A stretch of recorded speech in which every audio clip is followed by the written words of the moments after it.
my sweetest friends. Moving on to the next question.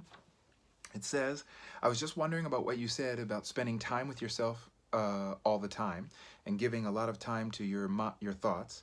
I would just like to know, does that apply to everyone? Specifically speaking about people with OCD or ADD who might find it extremely difficult. So that's a great question because yes, you're right. Different people should probably do different things.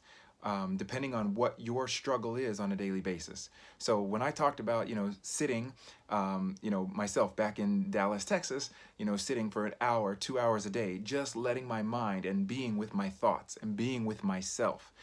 OCD has never been a difficulty for me. ADD has been a difficulty for me. I think I was, supposed to be diagnosed when I was a kid. So what I'll say is this. For OCD, obsessive compulsive disorder. So for people who struggle with that, I would probably not recommend spending too much time in your thought. Why? Because the majority of the time, from my understanding, people will spend time just looping, doing the same thing over and over. Now they think they're having new thoughts because it's maybe a little bit different, but for the most part, it's the same thought just looping. So for somebody who's OCD, I would recommend journaling, spending a lot of time just writing and free writing, just letting whatever needs to come out, come out. Writing. Why? Because when you write, you realize, hey, that's the exact same thought, just over and over, because you're having to put it down. Also, speaking it out with someone, whether that be a therapist, whether that be a good friend, whether that be a parent or just an understanding individual, that's what I would probably recommend, is speaking out your self-thoughts or things that are going on in your mind to someone or something, i.e. that something being a journal and or even voice notes. Like just speaking it out to yourself. That could also be really beneficial for someone with OCD. With someone with ADD, attention deficit disorder, then I would recommend spending that time. And they might find themselves getting distracted, and that's okay.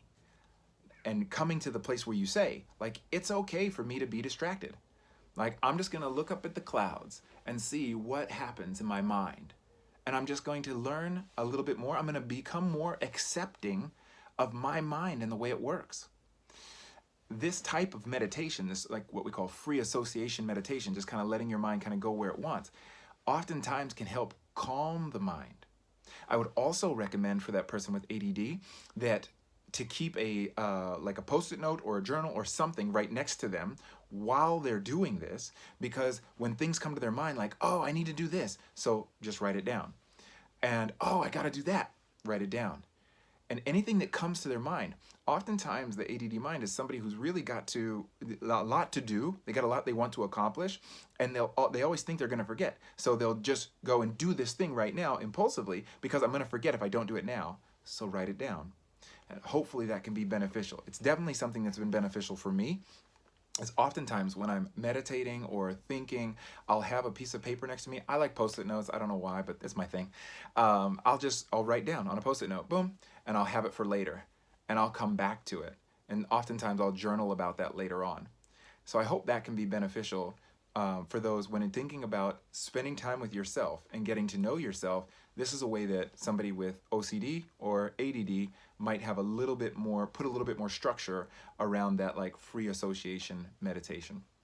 Okay, take care of yourselves, take care of others.